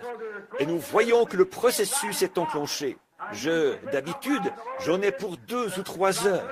Jusqu'ici, j'ai déjà mis environ 30 minutes. Voyez? Mais pour arriver à donner tout ça, je me dépêche vraiment. Étudiez ces choses quand vous serez rentrés. Remarquez, ils sont en train de s'unir maintenant même. Vous dites, frère Branham, est-ce bien vrai? Ils s'avancent vers le combat d'Armageddon. C'est exactement ce qu'ils vont faire. Voyez? Et c'est dans ce but-là qu'ils s'unissent en ce moment. C'est pour ça que nous avons l'ONU et toutes ces choses que nous avons. Le monde occidental s'unit contre le monde oriental, le communisme et tout le reste. Tous, ils s'unissent ensemble. Les églises s'unissent ensemble. Tout semble s'unir. Ils s'unissent ensemble. C'est ce que nous voyons. De plus, pendant qu'il y a toute cette union de la nation, ces signes nationaux, là nous voyons dans le monde des tremblements de terre en divers lieux, différentes choses qui s'unissent. On rassemble le monde, on rassemble les gens, on rassemble toutes les églises, toutes ces choses. Et pendant qu'il y a toutes ces unions, il y a une autre union qui est en train de se faire. Amen. C'est là-dessus que je veux maintenant attirer votre attention. Dieu est en train d'unir son épouse. Elles s'assemblent de l'Est et de l'Ouest, du Nord et du Sud. Il y a un temps d'union et c'est en train de se produire maintenant même. Elle s'unit. Pourquoi? L'enlèvement. Amen. Dieu est en train de la préparer. Oui, monsieur, elle s'unit. À quoi s'unit-elle? À la parole. Car tous les cieux et la terre passeront, mais ma parole ne passera jamais. Elle s'unit à l'ainsi dit le Seigneur. Malgré ce qu'en disent les dénominations ou qui que ce soit d'autre, elle s'unit, elle se prépare. Pourquoi? Elle est l'épouse, c'est vrai. Elle s'unit à son époux, voyez, et l'époux est la parole. Au commencement était la parole, et la parole était avec Dieu, et la parole était Dieu. Et la parole a été faite chair, et elle a habité parmi nous. Et l'Église et l'épouse et la parole deviennent tellement un que la parole elle-même accomplit les œuvres de l'époux. Amen. Le voyez-vous? Une union. Ce n'est plus adhérer à l'Église. Ce n'est plus telle chose. Mais fuyez tout et attachez-vous à Jésus-Christ. Voyez, c'est le temps de l'union. Dieu réunit son épouse. Il restaure cela parfaitement. Il unit les paroles de sa promesse. 2 Thessaloniciens chapitre 2. Il y est dit au chapitre 5, il est dit, les saints qui dorment dans la poussière de la terre se réveilleront. Et alors, nous nous unirons avec eux, les vivants avec ceux qui sont morts. Nous nous unirons avant même d'arriver là-haut, parce que l'épouse sera au complet quand elle arrivera là-bas. Ceux qui sont vivants, ils sont en train de s'unir à la parole. Et ceux qui sont partis l'ont déjà fait. Et tout cela s'assemble pour former une grande union. L'union qui se fait avant de monter là-haut. Amen. Le communisme doit gagner du terrain. Ces autres choses doivent gagner du terrain. Et l'Église doit s'unir là-bas, et les nations là-bas, pour former le Conseil mondial des Églises. Et l'épouse doit s'unir sous la parole de Dieu. Pour accomplir cela, Dieu a envoyé le signe céleste et ces choses qui sont des preuves pour l'Église, comme il l'a fait pour la nation. Amen. Dieu, le temps de l'union. Oui, monsieur. Oh là là. Alors souvenez-vous maintenant, il y a une union de la parole qui s'unit de nouveau. Une restauration de la foi qui a été transmise aux saints une fois pour toutes. Une restauration, ce qui ne pouvait se faire qu'en ce jour-ci. Le seul temps où cela pouvait se faire, c'est maintenant. On ne s'y était jamais attaqué, nulle part. Elle s'était lancée dans des folies dénominationnelles. Mais maintenant, pas question d'adhérer à une folie dénominationnelle, parce que c'est le temps de l'union d'hommes et de femmes, de toute race, toute couleur, tout credo. Tout est assujetti à Christ par le baptême du Saint-Esprit et le retour à la parole. Le temps de l'union pour l'Église. Oh là là, l'union de chaque parole qui a été dispersée partout par ces organisations. Depuis le moment où, à Nicée, Rome, elles ont organisé la première Église. De même, elles ont organisé Luther, elles ont organisé Wesley, elles ont organisé toutes les autres églises. Et pour faire ça, il fallait qu'elles adoptent un credo. Alors, quand Dieu a envoyé autre chose, elles n'ont pas pu recevoir cela. C'est pourquoi ce n'était pas possible avant maintenant. Dieu a promis que, dans les derniers jours, la foi des pères serait rétablie et redonnée à l'épouse de nouveau, qu'il en serait ainsi. Et ça ne pouvait se faire en aucun autre temps qu'en ce temps-ci. Regardez quel signe est venu du ciel. Une colonne de feu suspendue parmi nous. Et avec les signes, les prodiges du Seigneur Jésus-Christ. Quand il nous parle, ça ne manque jamais. Ça arrive de façon parfaite chaque fois. Amen. Alors nous voyons où nous en sommes. Au temps de l'union, nous voyons les nations s'unir. Nous voyons le monde s'unir. Nous voyons le communisme s'unir. Nous voyons les églises s'unir. Et nous voyons Dieu s'unir lui-même à son épouse. Si bien que lui et l'église, c'est la même chose. Alléluia. Comme la pyramide, là, c'est vrai. Ils s'unissent ensemble. Dieu s'unit. Pourquoi? Jamais, depuis le premier âge de l'Église, la colonne de feu n'avait été parmi les gens. Jamais, depuis le premier âge de l'Église, ils n'avaient vu les choses que nous voyons aujourd'hui. Et ceci n'a été rendu possible que lorsque Dieu a envoyé les 7 sceaux et nous a donné un signe par cela. Il a envoyé du ciel 7 anges. Et il est venu pour restaurer cette parole qui avait été dispersée par ces dénominations et pour relier tout cela de nouveau à la parole de Dieu, pour faire descendre son Saint-Esprit. Jésus a dit, si vous demeurez en moi et que ma parole demeure en vous, alors demandez ce que vous voudrez. Cela vous sera accordé. Il unit de nouveau l'épouse à la parole, qui est Dieu. L'Église est la parole, pas l'Église et le credo. L'Église est la parole. L'épouse est la parole, unis ensemble. Oh là là, quel rétablir quoi? La foi des premiers pères pentecôtistes, voyez, qui avaient été dispersés par le groupe de Luther. Pas par Luther lui-même, pas par Luther, pas par Wesley, pas par ses grands fondateurs.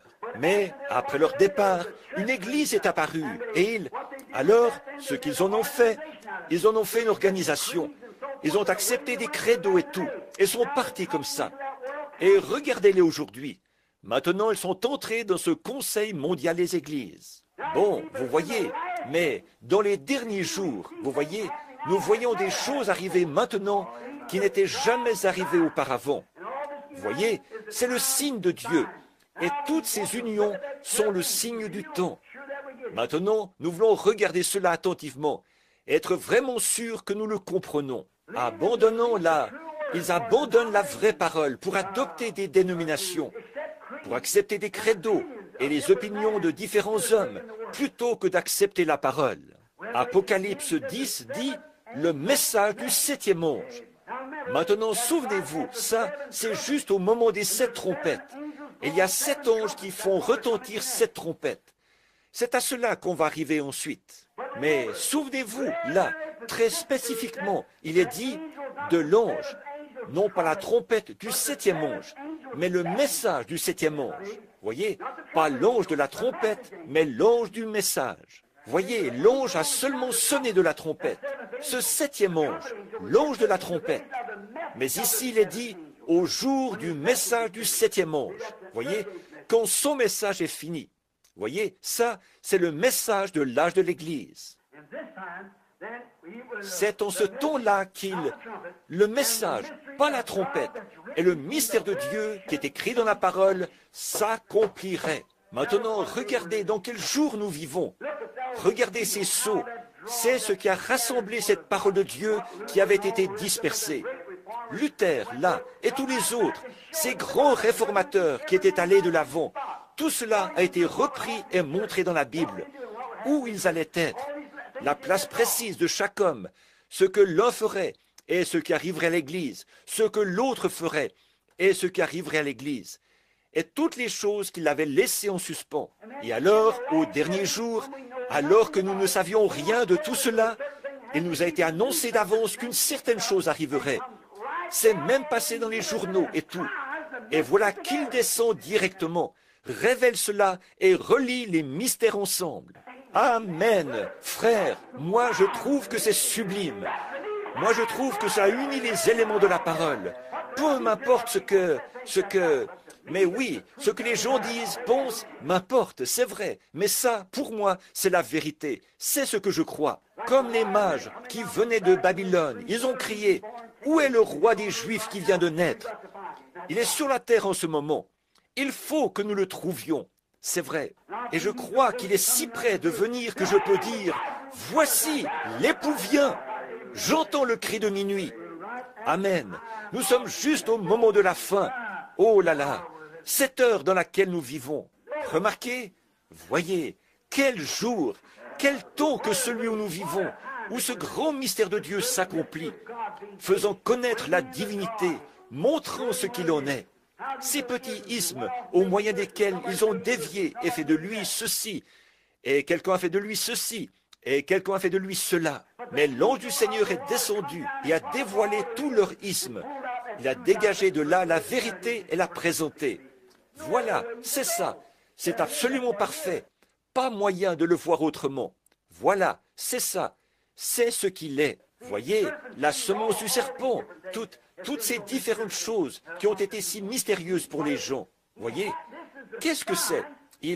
C'est le signe qui indique quoi? Qu'il faut s'unir. Qu'est-ce qu'il a dit dans Malachie 4?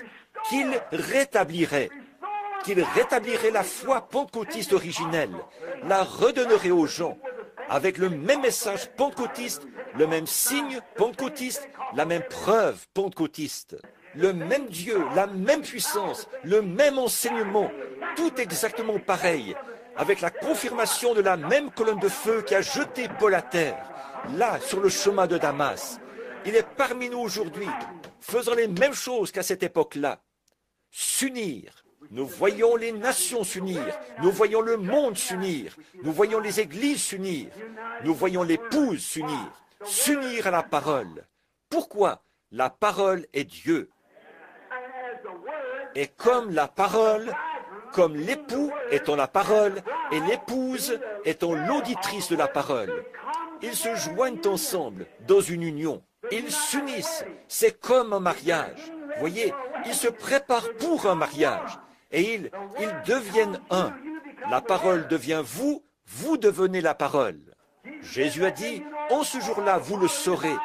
Tout ce que le Père est, je le suis. Et tout ce que je suis, vous l'êtes. Et tout ce que vous êtes, je le suis. En ce jour-là, vous saurez que je suis dans le Père, que le Père est en moi, que je suis en vous et que vous êtes en moi. Voyez, en ce jour-là, quel jour? Ce jour-ci, nous voyons les grands mystères cachés de Dieu être révélés. Oh, comme j'aime ça! Oh, remarquez qu'il n'était pas possible de faire de rapprochement entre la science et la parole, comme on le fait aujourd'hui. Le rapprochement n'aurait pas pu se faire avant. Ce n'est que maintenant qu'il est possible. Remarquez, il a dit des signes célestes, des signes célestes. La science et les signes nationaux. Bon, aujourd'hui, ils ont de grands signes dans le ciel. Ils ont des astronautes et tout. Mais ces astronautes, ça produit quel effet sur la science mondiale? Ça éveille une crainte chez les gens. Ils ne savent pas à quel moment ils pourraient envoyer là-haut quelque chose comme ça et simplement lâcher ces bombes. Et nous n'existerions plus. Voyez? Alors, voilà les signes qu'ils ont. Des choses qui font peur à voir dans le ciel. Voyez? Ils les ont. Des missiles atomiques et tout. Toutes sortes de signes. Vous voyez ce traité qu'ils ont signé l'autre jour, déclarant qu'ils n'allaient plus faire exploser de bombes en surface. Mais maintenant, ils vont sous l'eau et dans le sol. Ils continuent quand même à les tester. Voyez, ils signent un traité. Nous n'allons plus faire ceci. Si vous dites que vous n'allez plus le faire, mais nous allons retourner chez nous et le faire de cette manière-ci. Nous savons qu'au même moment, vous faites pareil là-bas. Voyez, il n'y a absolument rien. Ce n'est que... Il n'y a aucune confiance entre eux. Il n'y a rien. On peut, voyez, et ils ont tous peur les uns des autres. C'est un signe qui fait peur. La science, l'homme et les nations produisent dans le ciel un signe qui fait peur. C'est tout à fait vrai. Donc, ils ont peur les uns des autres. Et il y a un signe céleste qui a été donné à...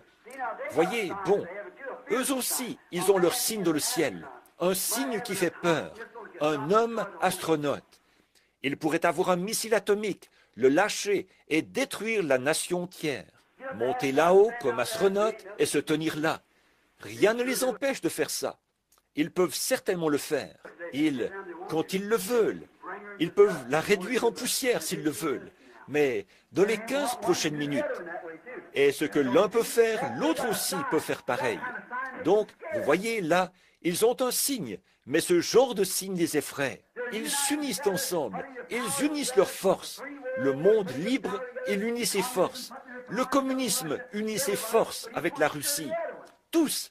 Mais chacun a peur de l'autre. Voyez, c'est un signe qui fait peur. C'est vrai. Ça, ce sont des signes nationaux et tout. Mais l'Église a reçu un signe céleste, un astronaute. Amen. Jésus-Christ sous la forme d'une colonne de feu. Comme il était dans l'Ancien Testament, comme il était quand il a rencontré Saul là-bas sur le chemin de Damas, le même Jésus ici aujourd'hui.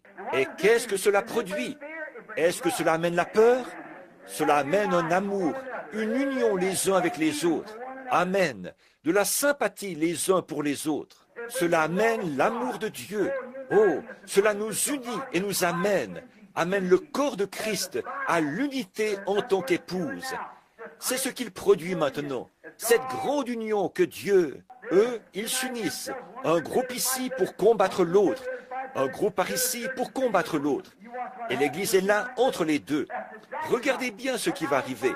Elle va s'unir avec eux. C'est tout à fait vrai. Mais bon, nous voyons que cela amène de la peur et de l'agitation.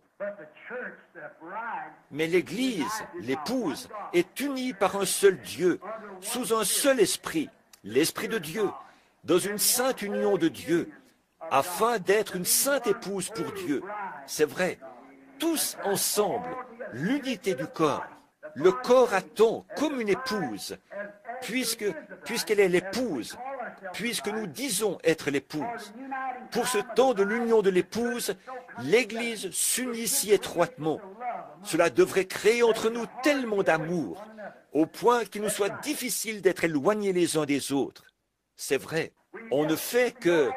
On n'a pas besoin de supplier les gens de prier. On n'a pas besoin de les supplier d'adorer Dieu. On n'a pas besoin de les supplier de faire ce qui est bien. Ils sont tellement amoureux de lui que rien d'autre ne compte. Pensez à une jeune fille, une très jolie petite demoiselle, qui va épouser un beau jeune homme dont elle est follement amoureuse. Cela compte plus pour elle que sa propre vie. Elle sait que, très prochainement, ils vont se marier. Alors que le jour du mariage approche, cette petite, je vous le dis, elle ne tient plus en place. Voyez, elle prépare tout. Elle s'abandonne complètement à lui. C'est vrai, tout ce qui lui fait plaisir, c'est ça qu'elle veut faire. Eh bien, il devrait en être ainsi de l'Église aujourd'hui. Notre vie devrait être tellement cachée en Dieu par Christ, scellée à l'intérieur par le Saint-Esprit. Ce que je vous enseigne ici, je vous parle de ces signes et de ces différentes choses qui sont en train de se produire. Je n'ai pas le temps de le faire maintenant. Je le ferai dans un autre message si le Seigneur le veut. Mais il y a encore une petite chose qui manque dans l'Église. Ça, nous voulons y venir. Et je suis sur le point de le faire maintenant. Voyez, nous voulons y venir. Si vous devez le faire. Si vous ne le faites pas, vous devez le faire. Un point, c'est tout. En effet, regardez, le temps de l'union est proche, car Dieu est en train de rassembler l'Église pour produire un enlèvement, afin qu'elle aille au mariage pour la grande union, quand Dieu et l'homme s'uniront pour l'éternité, quand des créatures du temps s'uniront avec ce qui est éternel. Cela s'est fait une fois, sous la forme du Fils de l'homme sur la terre. Et lui, il lui a fallu donner sa vie, afin d'amener une puissance, d'unir d'autres hommes par cette même puissance pour produire l'épouse de Jésus-Christ. Et maintenant, l'Église est en train de s'unir au corps de Christ. Elle s'est libérée, dégagée de chaque petite chaîne. Elle se prépare, elle se rassemble. Il y a une union entre eux. Oh, de l'amour et de la joie. Et le Saint-Esprit agit parmi eux. Oh là là, quel temps! Comme nous voyons les canards se préparer, nous voyons les oies se préparer, nous voyons la bête, les abeilles se préparer, nous voyons les nuages se préparer pour la pluie, nous voyons tout. Tous s'unissent ensemble pour leur grande offensive. Nous voyons la Ligue des Nations, les nations réunies, qui s'unissent dans le communisme. Ici, dans le monde occidental, nous voyons qu'elles s'unissent. Nous voyons l'Église, elles s'unissent ensemble, toutes les autres. alors c'est absolument impossible. En aucun autre temps, il n'aurait pu en être ainsi. Il n'aurait pas pu en être ainsi il y a 20 ans. Il n'aurait pas pu en être ainsi. Il n'aurait pas pu en être ainsi il y a 10 ans. Il faut que ce soit maintenant même. Voyez, parce que ces ismes et tout n'en étaient pas encore venus là. Maintenant, réveillez-vous, secouez-vous au plus vite et regardez ici où nous en sommes. Où sommes-nous? Comme ces mages, nous sommes bien alignés sur la parole et la lumière du Seigneur brille sur notre sentier. Gloire à Dieu dans les lieux très hauts. Gloire à Dieu qui nous a donné Jésus-Christ, lui que nous aimons et qui nous a amenés à ce point. Et comme nous sommes son peuple, racheté au prix de son sang. Oh là là, quand arrive le temps de l'union, nous regardons comme nous nous unissons les uns avec les autres par les liens de son esprit. Est-ce possible que ce soit son esprit? Bien sûr que c'est son esprit. Pourquoi cela? C'est sa parole, et c'est là l'esprit de la parole. Quand cet esprit de la promesse vient sur vous, et qu'il confirme et démontre ce qu'il est, ici même, est-ce le même esprit? C'est celui qui était avec Moïse dans le désert. C'est celui qui était sur Jésus-Christ. C'est lui qui a rencontré Saul quand il était en route vers Damas. Il est le même hier, aujourd'hui et éternellement. Et il fait la même chose. Et nous voyons les nations réunies, nous voyons les chefs des églises réunis, nous voyons le communisme réuni, nous voyons les ismes s'unir, nous voyons toutes ces choses. Et maintenant nous voyons l'épouse s'unir à la parole. Oh là là, le moment est venu où les saints vont ressusciter pour s'unir avec ceux qui sont vivants, afin d'aller s'unir à Jésus-Christ pour l'éternité. Que Dieu nous aide, chacun de nous, à nous unir à Christ ce soir, que nous abandonnions tout ce que nous sommes, tout ce que nous avons, toute notre âme, tout notre corps et toute notre pensée à Jésus-Christ, et que nous attendions le moment de cette union, quand la trompette de Dieu retentira, qu'il n'y aura plus de temps, et que poindra le matin éternel, resplendissant de beauté, quand les morts en Christ ressusciteront et se rassembleront là-bas, sur l'autre rive, avec l'épouse qui est vivante, pour être enlevés ensemble. Regardez l'union. Dieu qui unit l'Église avec sa parole, et la parole avec l'Église, les deux devenant une seule et même chose. Dis ceci, et cela arrivera. Fais ceci, et cela arrivera. C'est ça, c'est moi devant toi, c'est moi qui le prouve, c'est moi avec toi. Très bien, nous voyons que maintenant le moment arrive où la trompette retentit, et ces saints endormis là-bas, ils ne peuvent pas parvenir sans nous à la perfection. Ils comptent sur nous. Hébreux 11. Et quand ils s'assemblent, ils s'unissent avec les vivants. L'Église s'unit avec la parole. Alors l'Église et la parole qui s'unissent ensemble deviennent un. Les saints morts et les saints vivants s'unissent ensemble pour être un. Et tous ensemble, ils vont s'unir à Christ là-bas pour le souper des noces de l'agneau.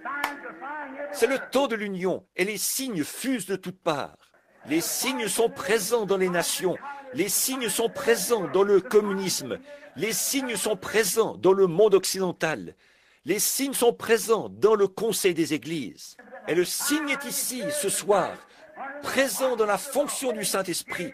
Et la parole de Dieu le confirme et on établit la vérité. Amen.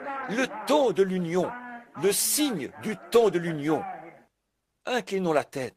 Seigneur Jésus, mon pauvre cœur bondit de joie en voyant la possibilité, pour moi, un homme d'âge mûr, mais pourtant la possibilité que je vois ta venue dans cette génération, que je sois vivant et que je me tienne ici, que je vois le moment où cette trompette retentira, que celui qui est souillé se souille encore, que le juste pratique encore la justice, que celui qui est saint se sanctifie encore. Ô Seigneur Dieu, et de penser que nous nous tiendrons là, en un instant, en un clin d'œil, quand le monde ne saura pas ce qui se passe. Mais tout à coup, vous verrez apparaître devant vous vos bien-aimés qui sont décédés et qui reviennent s'unir avec vous. Et nous serons changés en un instant, en un clin d'œil. Et nous serons tous ensemble enlevés à la rencontre de notre Seigneur dans les airs. Alors, nous nous unirons à lui et nous serons là pour toujours, Plus jamais nous n'aurons à être privés de sa présence. Comme c'est glorieux aujourd'hui, Seigneur, de savoir que nous sommes maintenant unis en étant un seul esprit, le Saint-Esprit, qui a le contrôle absolu de la parole, vient en nous. Et comme c'est glorieux, quel privilège de pouvoir nous détacher de tout ce qui est du monde pour nous unir à Jésus-Christ. Et de penser qu'un jour, sous une forme physique, avec un corps semblable à son propre corps glorieux, nous nous assiérons à table, au souper des noces, et là nous serons unis et mariés à lui, pour vivre comme épouse et époux tout au long des temps à venir, tout au long d'une éternité sans fin. Seigneur Dieu, que ceci ne soit pas qu'une pensée mythique pour les gens, mais que cela devienne une réalité, au point qu'une faim et une soif intense s'installeront dans les gens, qu'ils, en lisant leurs journaux, en regardant, en écoutant la radio et les nouvelles, et en voyant que c'est le temps de l'union, les signes clignotent. Seigneur Dieu, nous avons parlé, entre autres, des femmes, de ce qu'elles feraient dans les derniers jours, de ce que l'Église ferait dans les derniers jours, de ce que les ânes de l'Église seraient, et de ce que les sots seraient, de toutes ces autres choses. Et nous voyons ce qui est arrivé du temps de Noé. Nous voyons ce qui est arrivé du temps de Sodome et de Lot. Quand l'ange de Dieu s'est fait connaître dans une chair humaine, qui a mangé la chair d'une vache et bu le lait de la vache, et mangé du pain. Il s'est tenu là et a pu dire ce qui se passait derrière lui. Et Jésus a dit que la même chose se produirait à l'avènement du Fils de l'homme. Seigneur Dieu, nous avons vu la pyramide, la manière dont nous l'avons construite là. Nous avons vu comment nous y avons ajouté ces choses. Et nous constatons que nous sommes au temps de la fin, attendant le chef, la pierre angulaire. Gloire à Dieu. Nous te prions, Père, de réveiller les gens rapidement maintenant et de nous rassembler dans l'amour divin et le respect envers Jésus-Christ et les uns envers les autres. Si certains d'entre vous, ici, ce soir, n'ont pas cette espérance en eux, voulez-vous lever la main vers Dieu et dire « Seigneur Dieu, unis-moi à toi, unis-moi à toi ». Que Dieu vous bénisse, frère. Que Dieu vous bénisse. Et vous, oui, unis-moi à toi, Seigneur. Oui, oh là là. Les nations se disloquent. Israël se réveille. Regardez Israël là-bas. Ils sont réunis. Israël, ils sont venus du monde entier pour s'unir. Et maintenant, ils sont une nation. Ils sont une nation unie. Ils ont leur propre drapeau, leur propre monnaie, leur propre armée. Tout. S'ils n'ont jamais été, c'est maintenant. Israël est uni, Rome est unie, l'Église est unie, et l'épouse est en train de s'unir. Amen. La venue de cette grande union, qu'est-ce que c'est? Tout se dirige vers ce signe principal et capital. Jésus et son épouse qui s'unissent pour être un. Dieu notre Père, accorde ces bénédictions que je demande pour ces gens, et puissions-nous être unis à toi de cœur et d'esprit, car ils ont levé la main, montrant qu'ils désirent cela. Seigneur Dieu, purifie-nous et fais que nous soyons à toi. Accorde-le, Seigneur. Tout ce que nous savons faire et pouvons faire, c'est demander. Et alors, tu as dit que si nous le demandions et le croyions, nous le recevrions. Je l'attends, Seigneur. Je te remercie au nom de Jésus-Christ. Amen. Je l'aime. Je l'aime.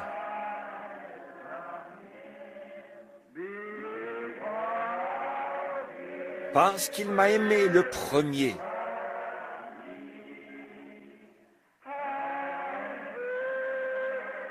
Et a acquis mon salut sur le bois du calvaire. Amen. Oh là là. Voici l'époux vient, j'entends le cri de minuit. Nous monterons avec un cri de joie, si tous nous tenons bon, et le rencontrerons dans le ciel. Veillez pris, mon frère, de peur que quelqu'un ne prenne ta couronne, car le tiède et le rétrograde ne porteront pas la robe de mariage. C'est vrai, préparons-nous pour ce cri de minuit. Il viendra à l'heure où vous n'y penserez pas. Il y aura un cri, pas au milieu du monde des incrédules, ce sera un secret. Mais les croyants qui attendent ceci, vous voyez les étoiles qui s'alignent? Voyez, qu'est-ce que cela a produit? Exactement la même chose que la première fois. Voyez, nous en sommes là. Les signes arrivent. Nous voyons apparaître les signes de sa venue bénie. Voici les feuilles du figuier maintenant verdissent. L'évangile du royaume est allé vers chaque nation et nous sommes proches. On peut voir la fin. Alors avec joie, nous partons proclamer le message de son apparition bénie. Pas vrai? Oh, proclamer le message de son apparition bénie. C'est ce que nous devons faire. Dire à tout le monde, tenez-vous prêts, préparez-vous à rencontrer Dieu. Amen. Je l'aime. Oh, comme je l'aime. Maintenant, levons-nous là. Alors que nous nous saluons, tournez-vous pour serrer la main à quelqu'un et dites, jusqu'à ce que... Serrez-vous la main là. Nous nous revoyons.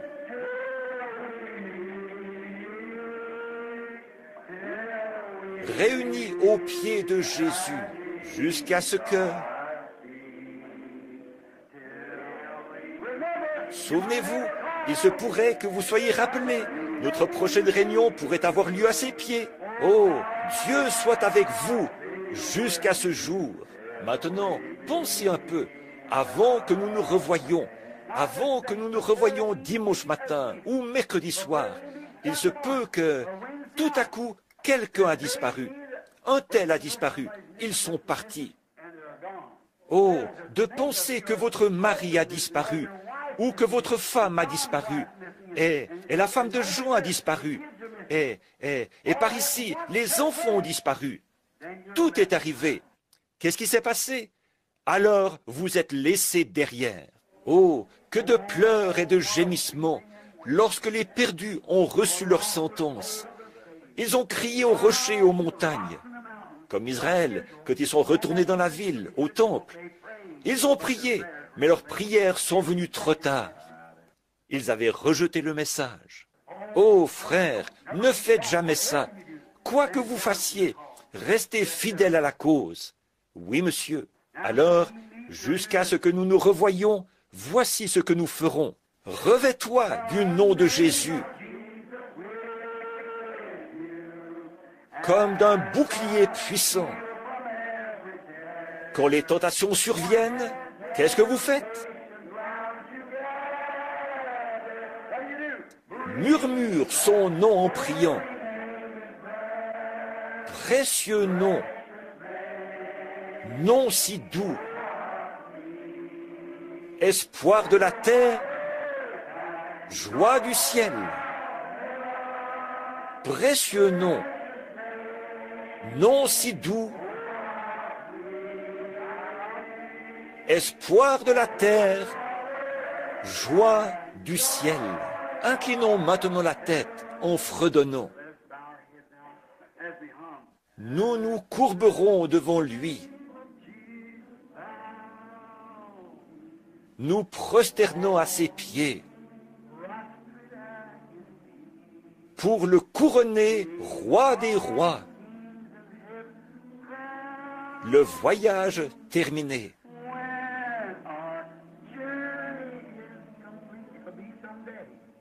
Il le sera un jour. Ô précieux nom, nom si doux, jusqu'à ce que nous nous revoyions, que Dieu soit avec vous. Espoir de la terre, joie du ciel. Précieux nom, nom si doux, nom si doux. Espoir de la terre, joie du ciel.